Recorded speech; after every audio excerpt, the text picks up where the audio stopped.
डायन। अपने कमेंट्स किए थे वोट फॉर डायन, तो अगली वीडियो किस पे होनी चाहिए जल्दी से कमेंट करो।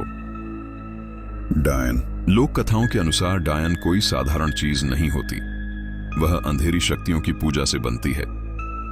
कहा जाता है कि वह रात के सन्नाटे में बुरी आत्माओं को बुलाती है और अपनी इंसानी पहचान छोड़कर उनसे शक्ति प्राप्त करती है। इसी अंधेरे सौदे के बाद वह डायन बनती है। डायन अपनी शक्तियां धीरे धीरे हासिल करती है, फिर उन शक्तियों से अपनी आत्मा और शरीर दोनों को बदल लेती है। इसी कारण उसकी शक्ति आम नहीं होती। वह छूकर नहीं बल्कि नजर, साए और खामोशी से नुकसान पहुंचाती है। काला जादू उसका सबसे बड़ा हथियार होता है। जिसे नुकसान पहुंचाना हो उसकी किसी निशानी के जरिए वह क्रिया करती है।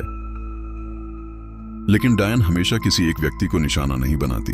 जब उसकी नजर किसी घर पर पड़ जाती है तो उसका असर पूरे घर पर होता है। सबसे पहले उस घर का सुकून खत्म हो जाता है।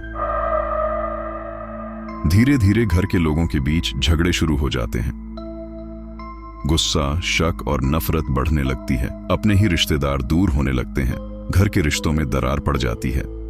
इसके बाद बीमारियां घर में टिक जाती हैं। दवाइयों का असर कम होने लगता है।